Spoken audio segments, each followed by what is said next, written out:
Hi guys, this is Divyanshu and I am back with another video. और आज की video होगी काफ़ी स्पेशल क्योंकि आज मैं बात करने वाला हूं स्टॉक मार्केट के बारे में सब कुछ। और मैं गारंटी के साथ कह सकता हूं कि this video is gonna be the best video on stock market that you will be watching.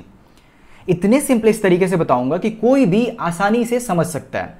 तो आज की इस वीडियो में हम डिस्कस करने वाले हैं कि स्टॉक मार्केट क्या है, स्टॉक मार्केट काम करती कैसे है, क्यों ये इतना ज़्यादा इंपॉर्टेंट है हम जैसे नॉर्मल लोगों के लिए भी, बड़े बड़े इन्वेस्टर्स के लिए भी, बड़े बड़े कंपनीज के लिए भी और देश के इकोनॉमिक ग्रोथ के लिए भी। और साथ ही साथ हम ये भी डिस्कस करने वाले हैं कि हम जैसे नॉर्मल लोग स्टॉक मार्केट में कैसे इन्वेस्ट कर सकते हैं और क्या स्टॉक मार्केट में इन्वेस्ट करना रिस्की होता है। और इससे रिलेटेड जितने भी टर्मिनोलॉजीज होंगे उन सारे को डिस्कस करने वाले सिंपलेस्ट तरीके से। तो आप इस वीडियो को पूरा देखना, तभी समझ आएगा। अब सबसे पहले बात करते हैं कि स्टॉक मार्केट के बारे में आपको क्यों जानना चाहिए। तो इसका सबसे बड़ा रीज़न है कि इंडिया में जितने भी इन्वेस्टमेंट ऑप्शंस अवेलेबल है उसमें से सबसे ज़्यादा रिटर्न आपको स्टॉक मार्केट ही दे सकता है।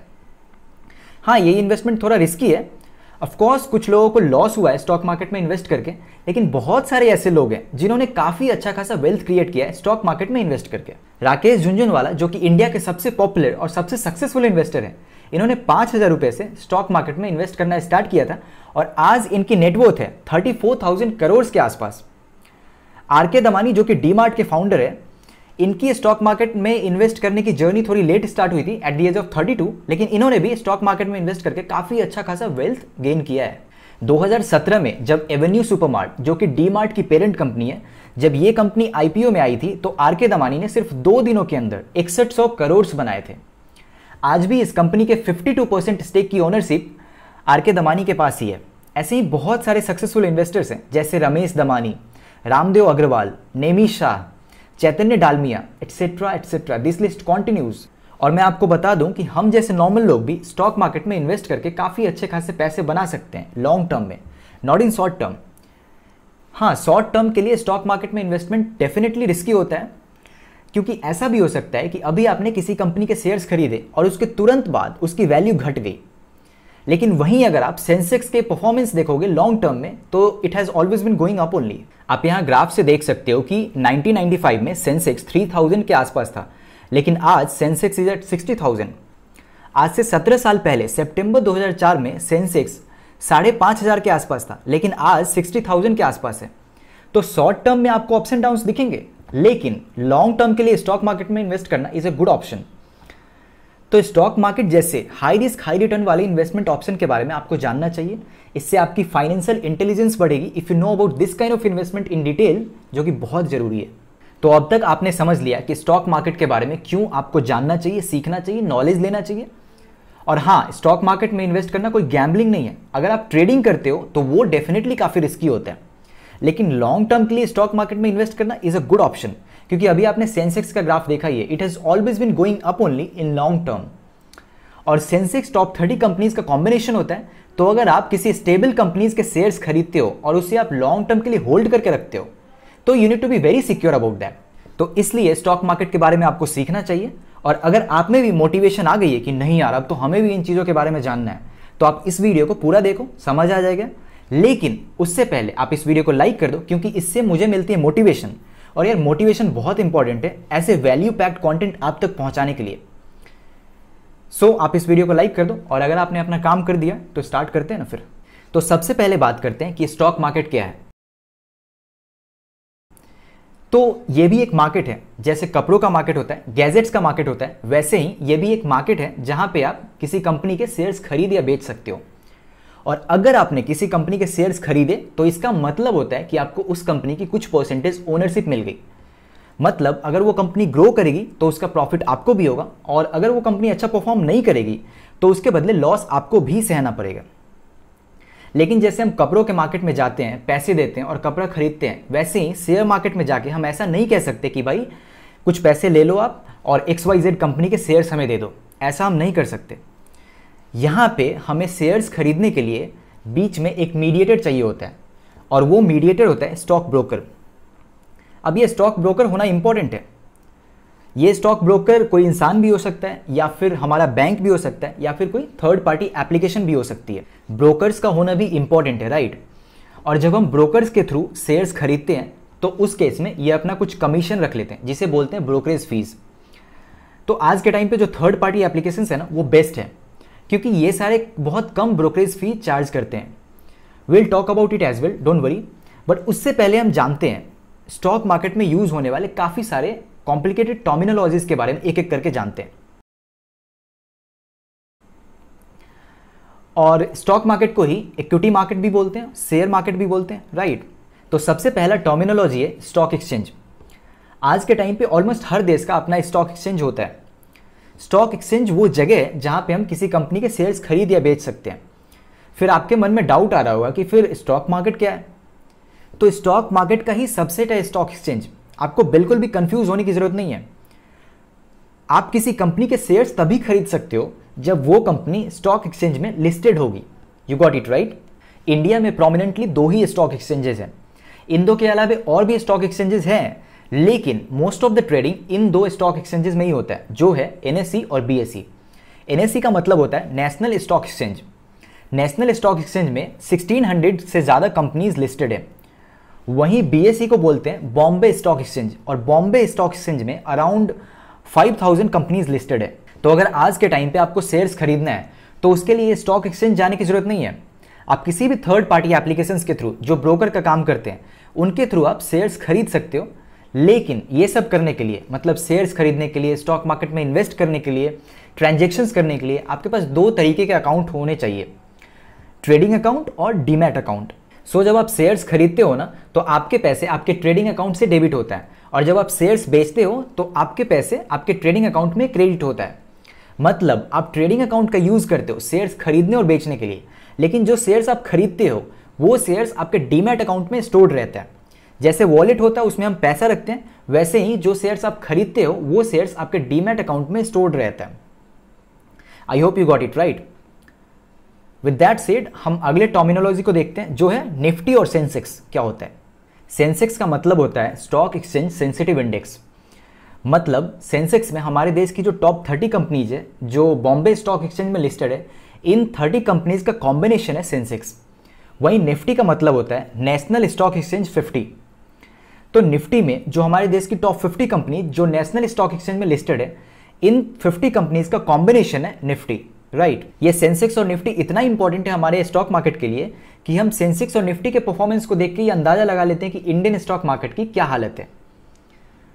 तो अब तक हमने काफी सारे ऐसे टर्मिनोलॉजीज को डिस्कस किया है जो कि स्टॉक मार्केट के लिए काफी इंपॉर्टेंट है, जैसे स्टॉक एक्सचेंज क्या होता है, डीमैट अकाउंट और ट्रेडिंग अकाउंट क्या होता है, एनएसई बीएसई क्या होता है, सेंसेक्स और निफ्टी क्या होता है। इन सारे चीज़ों के बारे में अच्छे से डिस्कस किया, right. I hope you got it. लेकिन सबसे बड़ा क्वेश्चन है कि स्टॉक मार्केट काम करती कैसे है, और स्टॉक मार्केट की ज़रूरत ही क्या है, और कंपनीज अपने शेयर्स क्यों बेचती है, फिर कंपनीज का क्या फ़ायदा है। ये थोड़े बच्चों वाले क्वेश्चंस हैं, पर है तो इंपॉर्टेंट क्वेश्चंस। तो हम इसे समझते हैं एक अलग पर्सपेक्टिव से। लेट्स से कि आप एक स्टार्टअप शुरू करना चाहते हो, तो इनिशियली आपने 2-3 लोगों के साथ स्टार्टअप स्टार्ट कर दी। आप लोगों ने काफ़ी मेहनत करी और कंपनी तो स्टार्ट कर दी, लेकिन आप हो एक बड़े विजनरी आदमी और आप चाहते हो अपने कंपनी को एक अलग लेवल तक ले जाना। आप अपनी कंपनी को काफ़ी ग्रो करना चाहते हो। तो आपको मालूम पड़ता है कि यार अगर हम 2-3 लोग ही साथ में काम करते रहें तो सिर्फ इतने कम लोगों के साथ, इतने लिमिटेड रिसोर्स के साथ हम अपने प्रोडक्ट और सर्विस को लाखों करोड़ों लोगों तक तो नहीं पहुंचा पाएंगे। और अगर हम ऐसा करना चाहते हैं तो हमें और भी लोग लाने पड़ेंगे, तो उसके लिए इंप्लॉयज़ हायर करने पड़ेंगे, और जब ज़्यादा इंप्लॉयज़ हायर करने पड़ेंगे तो उसके लिए रिसोर्सेज भी बढ़ानी पड़ेगी, इक्विपमेंट्स भी खरीदने पड़ेंगे, मार्केटिंग भी करनी पड़ेगी। तभी तो हम लोगों को बता पाएंगे कि हमारे पास ये प्रोडक्ट है और ये प्रोडक्ट आपके लिए इस तरीके से बेनिफिशियल है, जो भी हमारे स्टार्टअप जिस भी रिगार्डिंग है उसके बारे में। तो इन सब चीज़ों के लिए हमें चाहिए थे बहुत सारे पैसे। और फिर आप क्या करते हो कि आपको मालूम पड़ता है कि यार 2-3 लोग इकट्ठे करके तो हम इतना पैसा नहीं जमा कर सकते, अनलेस कि हम अंबानी हैं। तो फिर आप इस कैपिटल की तलाश में निकलते हो और पहुंचते हो एंजल इन्वेस्टर्स के पास, और आप उन्हें बोलते हो कि भाई आप हमें 40-50 लाख की फंडिंग दे दो और आप मेरे कंपनी के कुछ परसेंटेज ओनरशिप रख लो। और ये एंजल इन्वेस्टर्स आपको ऐसे ही पैसे नहीं दे देते हैं, वो आपके आइडिया को समझते हैं, उसको एनालाइज करते हैं, उसकी स्केलेबिलिटी देखते हैं, उस आपके विजन को देखते हैं, आपके टीम मेंबर्स को देखते हैं, आपके टीम मेंबर्स के विजन को देखते हैं। सब कुछ एनालाइज करने के बाद जब उन्हें लगता है कि आपकी कंपनी काफ़ी ग्रो कर सकती है आने वाले टाइम में, तो फिर वो आपको फंडिंग दे देते हैं। क्योंकि अगर आपकी कंपनी काफ़ी ग्रो करेगी तो उसमें तो उनका भी बहुत फायदा है ना। तो ये एंजल इन्वेस्टर से आपको मिलती है पहली फंडिंग, और जब आपको एंजल इन्वेस्टर से फंडिंग मिल गई तो फिर आप अपने आइडिया को एग्जीक्यूट करते हो, आपकी कंपनी ग्रो करती है, और फिर आपके कंपनी के ग्रोथ को नेक्स्ट लेवल तक ले जाने के लिए आपको और भी पैसे चाहिए होते हैं। फिर आप जाते हो वेंचर कैपिटलिस्ट के पास और आपको मिलती है सीरीज ए और बी फंडिंग, और फिर आप इस पैसे का यूज़ करते हो, आपकी कंपनी और भी ज़्यादा ग्रो करती है, अच्छा परफॉर्म करने लगती है, फिर और भी वेंचर कैपिटलिस्ट आपके साथ ज्वाइन करते हैं और फिर आपको मिलती है सीरीज सी और डी फंडिंग। अब ये सीरीज ए और बी फंडिंग बहुत ज़्यादा होती है और सीरीज सी और डी फंडिंग और भी बहुत ज़्यादा होती है। तो इसके बदले में ये वेंचर कैपिटलिस्ट आपके कंपनी के कुछ परसेंट ओनर बन जाते हैं, और इस स्टेज तक पहुंचने के बाद आपके कंपनी के पास कैपिटल की कमी नहीं होती है ग्रो करने के लिए। तो फिर आपकी कंपनी काफ़ी ज़्यादा ग्रो करती है, अच्छा खासा परफॉर्म करती है, मार्केटिंग भी अच्छी खासी होती है, तो बहुत सारे लोगों को पता चल जाता है आपके प्रोडक्ट के बारे में, आपके कंपनी के बारे में। और फिर जाके अगर आपको पैसे की बहुत ज़्यादा और भी ज़रूरत हो तो फिर आप पब्लिक हो जाते हो, मतलब आपकी कंपनी स्टॉक एक्सचेंज में लिस्टेड हो जाती है। फिर इस केस में क्या होता है कि इसके बाद हम जैसे नॉर्मल लोग भी उस कंपनी के शेयर्स खरीद सकते हैं और हम भी उस कंपनी के कुछ परसेंट ओनर बन सकते हैं, और अगर वो कंपनी अच्छा खासा परफॉर्म करेगी तो हमें भी प्रॉफिट होगा, नहीं तो हमें भी लॉस होगा। तो ये था कंप्लीट प्रोसेस कि कैसे एक कंपनी जीरो लेवल से स्टॉक एक्सचेंज में लिस्ट होती है और कैसे उस कंपनी के शेयर्स नॉर्मल लोग भी खरीद सकते हैं। लेकिन एक और इंपॉर्टेंट बात यहाँ पे नोटिस करने वाली है कि जब कोई कंपनी अपने सारे शेयर्स बेच देगी तो उस कंपनी का ओनर तो हर कोई हो जाएगा, तो हर किसी के पास उस कंपनी के लिए डिसीजन मेकिंग पावर होगी, राइट। तो ऐसा नहीं हो सकता, क्योंकि कभी भी कोई भी कंपनी अपने 100% शेयर्स नहीं बेचती है। जो उस कंपनी का ओनर होता है वो अपने पास मेजॉरिटी ऑफ द शेयर्स तो रखता ही है ताकि उसके पास डिसीजन मेकिंग पावर बनी रहे।